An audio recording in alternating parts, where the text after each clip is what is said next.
Could inflation remain part of the economic landscape even after price pressures subside? Experts say, absolutely.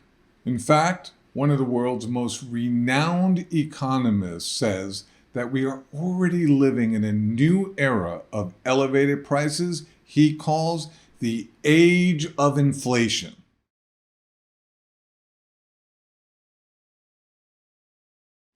According to distinguished Harvard University economist Kenneth Rogoff, the age of inflation is characterized by several drivers. Two of the most significant are unrestrained government spending and ultra-easy monetary policy.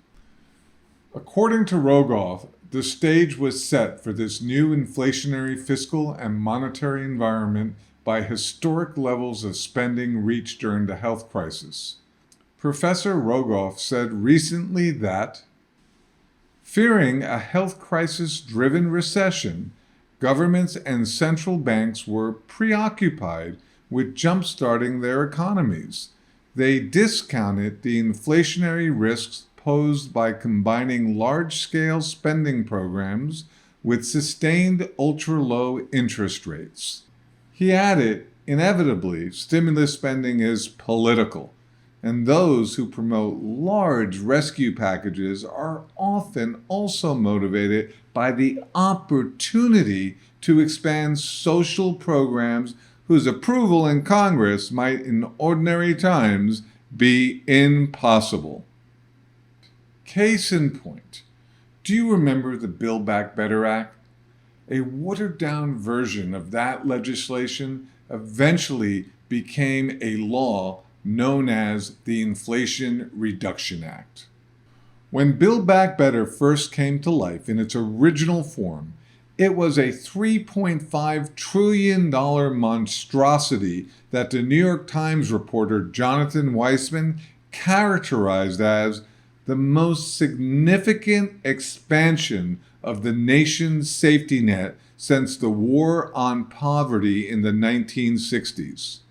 Listen carefully to what he said about how this massively expensive bill came to life in the first place.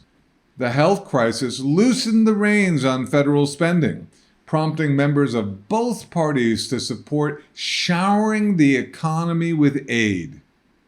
Weissman added that all this spending uncorked decades-old policy desires like expanding Medicare coverage or paid family and medical leave that Democrats contend have proved to be necessities as the country has lived through the health crisis. Crises like this are ideal opportunities for governments to exploit fiscal and monetary resources in order to make permanent expansions to the social safety net.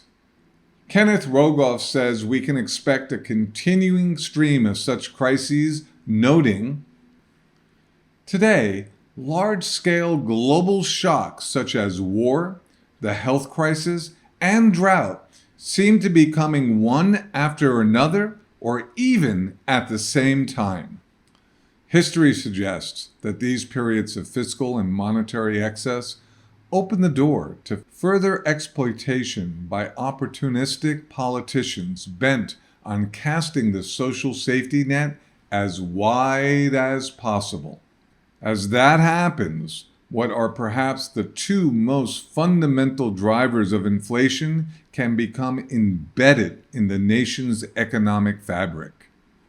Kenneth Rogoff says that has already occurred and has given rise to what he calls the age of inflation.